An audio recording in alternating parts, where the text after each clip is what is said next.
Today, we're going in depth on baby kale. We're looking at the finance side of it. How profitable is it? Should you grow it? And why?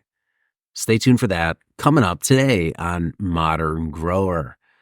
Hello and welcome. I'm Diego, D-I-E-G-O, and for the past 10 years, I've interviewed hundreds of farmers and I've learned a lot along the way. I'm sharing all of that with you on this channel, and I'm dropping these new videos as part of something I'm calling Finance Friday, where we look at the economics of farming or the finance side of farming. I'll pick a topic each week and focus in on that. This is not about production. This is about the numbers. It's kind of the side of farming. No, it not kind of is. It is the side of farming people don't like to talk about, but you need to. And I'm gonna, because farming's a business, and if you want to survive, it is profits before production. That's what you need to make sure you're doing. So today we are talking the profitability or the potential profitability of baby kale. Baby kale, as you'll see on the window here, the great thing about it, it's a quick growing crop. It's high yielding. You're going to have it in and out of the field in around 44 days. Keep in mind, this depends on the time of year. This DTM that you see here is around the summer solstice when you have the most light, warmer temperatures. This will get extended in the shorter times of the year, winter, early spring, fall, that type of thing. So be careful to adjust on that. Baby kale will be very similar to arugula in terms of everything on this profile. If you watched the video last week, we will use a little bit more seed in terms of seed weight, but we're going to harvest it at around the same size. We're going to get around the same yield for bed. We're going to try and sell it for $10 a pound, which is where we're going for most greens. So we're going to get around $450 in bed in revenue if we sell it all.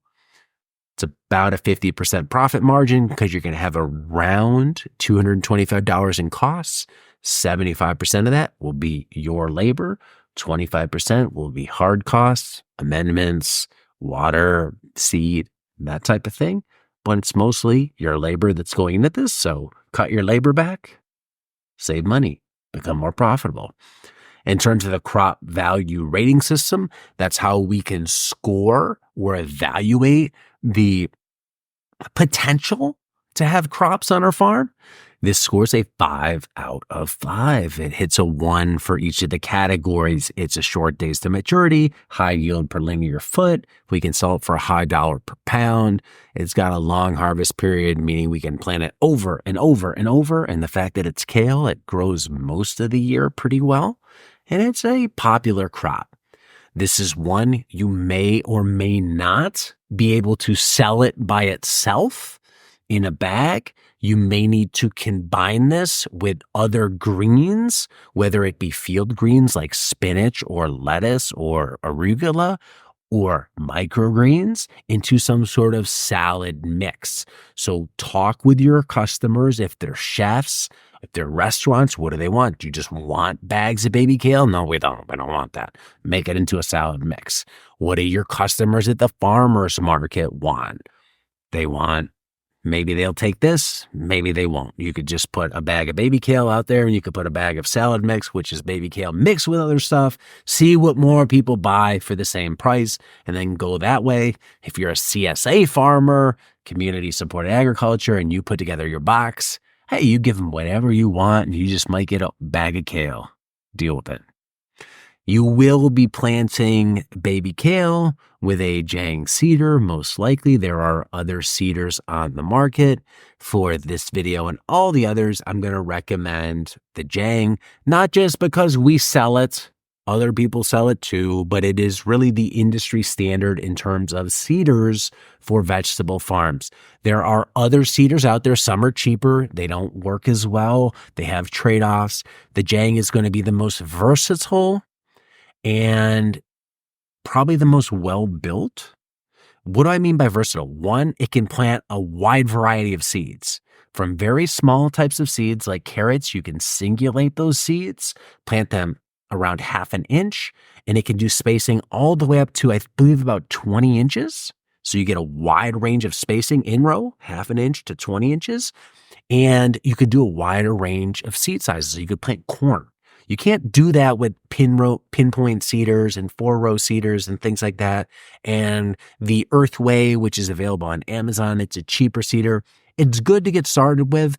You may have to do some hacks on that. See the forums for the hacks to help improve performance. It just doesn't work as well. So we're going to talk the Jang. You're going to use the LJ24 roller to get that going. And all the numbers here we're talking are on our standard bed unit for this video, and all others is 30 inches by 100 feet long. Your bed preparation really depends here on what your last crop was. If you're going from another green, you may or may not need to fertilize. This is a lot of personal management style that you either decide based on your own research or talking to a soil scientist, agronomist. What are you doing with your soil in between crops? Does it need extra fertility? Here's a couple basic options. These aren't gospel. These might not work for all farms, but for people who are completely new, this gives you an amazing starting point. You do a little bit of bed prep, and then if you are going into a bed that is brand new or hasn't been planted in a while, we'll water it. We'll let some weed seeds germinate it. We can flame weed it to get those weeds out of there, and then plant our baby kale into it with the Jang Seeder. When we do seeding in the Jang, there's 2 options. The JP1, that's a single row, or we can do the JP5, that's 5 rows. The advantage of 5 rows is you get equal spacing across all 5 rows because they're all on one seeder, and we need 10 rows. So 5 rows means 2 passes up and down the bed. If you're a single row seeder, you got to do 10 passes. You're just walking a little bit more. Other than that, the seeders are no different. One looks wider than the other, but they're going to get the same thing done. For most new farmers, I would start with the JP1. You use it for the rest of your farming career. It works great in a garden too. And then at some point in the future, if you're really doing a lot of direct seeding, you can upgrade to a JP5, because I think the time savings, the accuracy of it, and the simplicity of it, especially when you're training staff, pays off to go to a JP5. If you want to learn more about JP5 seeders or the whole Jang family of seeders, check out shop.moderngrower.co, also linked to below. That's my company. When it comes time to seed, after that is done, we will water it in. We want to do that with all of our crops. We're not going into dry soil. We're going into moist soil, and then we're going to hit it with water. Once the crop starts growing, we want to keep water on it. Don't let those young crops get dried out, especially in hotter temperatures. Depending on the time of year, depending on your climate, you may need to protect that crop with row cover, which insulates it from colder temperatures, insect netting, which keeps insects out, maybe shade cloth, which helps cut the heat on the crop. And you could put that on low tunnels like our quick hoops that we have, or you can DIY some if you want to go that route. You can also grow it in the bare soil in the open, and that's optimum because it requires nothing else, no extra equipment, no extra work. And one additional word on direct seeding.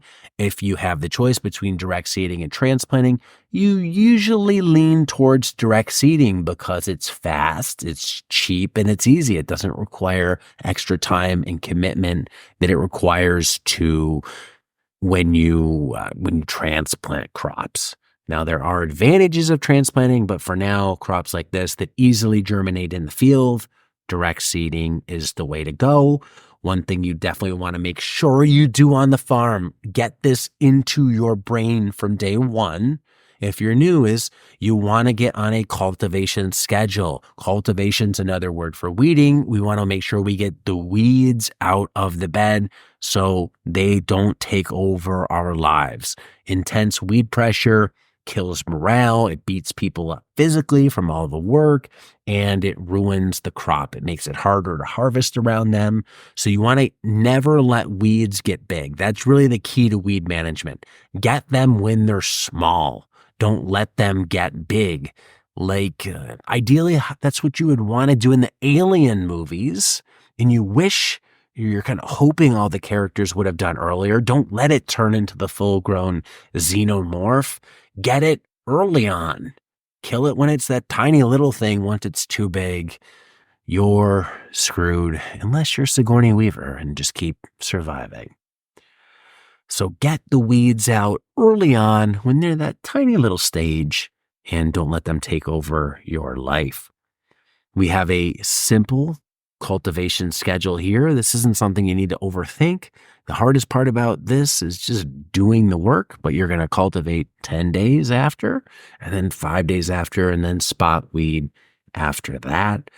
When it comes time to growing the crop, don't underwater.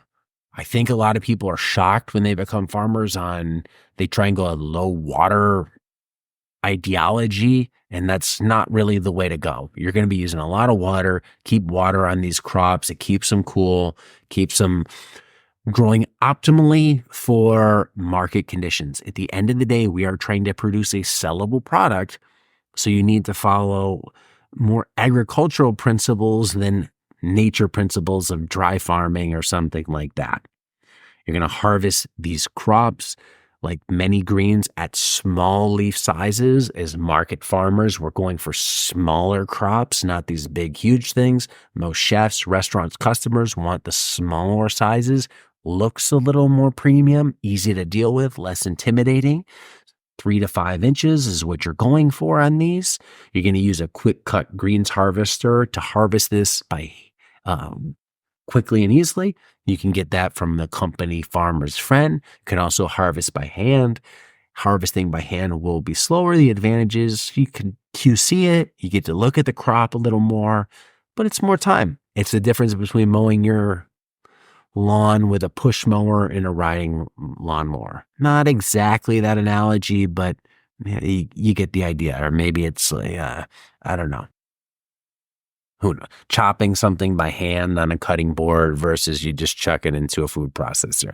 When you cut it by hand, you're looking at every little piece and you can see, hey, there's bad spots. When you throw it into a food processor, it goes. Anyway, that's the trade-off of mechanizing stuff. You lose some control. So think about that in your operation, because the time savings might be worth it. After it is harvested, you will want to wash it unless you don't have to. And what makes it so you don't have to? Your market doesn't care. Your market doesn't expect washed mix. You don't tell them that it's washed, but it's really not. You just say, please wash this before consuming. Now, you're not going to get away with selling it unwashed if it's sandy and gritty and dirty looking and covered in bugs. That's not going to work. People aren't going to buy it the second time around. So if you do have dirty greens, soil on them, or there's bugs on them, then you will wash them. The way most people wash greens these days is through a bubbler, either homemade or using some sort of kit. Keep it in there for around 4 minutes. Then pull it out, run it through a salad spinner. Could be a commercial one, could be a DIY one using a washing machine. Maybe you throw it onto a greens drying table to get the extra water off the leaves, because it is very important not to have extra water on the leaves when it goes into the bag. That causes rot. And one of the advantages market farmers have over the big distributors, usually besides flavor, is freshness. They're harvested right around when it's sold, and it usually has a long shelf life. So keeping your greens drier in the bag is very important. Store them in a walk-in cooler, and you're going to typically sell around 1/2 to 1 pound unit sizes. You can play around with this for your market. You're shooting for that $10 per pound number. If that seems a little high, you can go down to about $7.50. If it seems low, go up to $12.50. Play around with those numbers. And when you think about this yield, I know we said 45 pounds in the beginning is a target yield for the bed. If you're a new farmer, you may want to dial that back some. You may not get that yield every time. If you're new, there's just going to be a learning curve. You're not necessarily going to have the most amazing production. Maybe it all doesn't germinate well on a bed. Maybe you get some disease or insect pressure. Maybe part of the bed isn't getting watered. Maybe your soil fertility isn't optimum. So 45 is a great number to target. But I would also, if I was a new farmer, say, how would this look if I only got 25 pounds of arugula per bed? What do those numbers look like? So use everything here as a starting point, a rough guide. And then you have to think about your conditions, your market, your experience level to manipulate these numbers. Give yourself several scenarios. Please, when you run these economics, err on the more conservative side. Don't be like, oh, Diego, I'm 45 pounds. Sorry, bro. I'm growing 90 and I'm selling this for $20 a pound. I'm going to make a ton of money here. If you do that, you're probably in for a rude awakening. So err on the cautious side, and then upside surprises are always good. If we can make the numbers work at poor estimates or good estimates, but on the low side, then the numbers will for sure work at higher real numbers. So err on the low side, give yourself some room, factor of safety. This is Baby Kale, a crop profile. It was on Finance Friday here at Modern Grower. If you have any questions about this video, other videos you want me to do, drop them in the comments below. Thank you for watching this video. Until next time, be nice, be thankful, and do the work.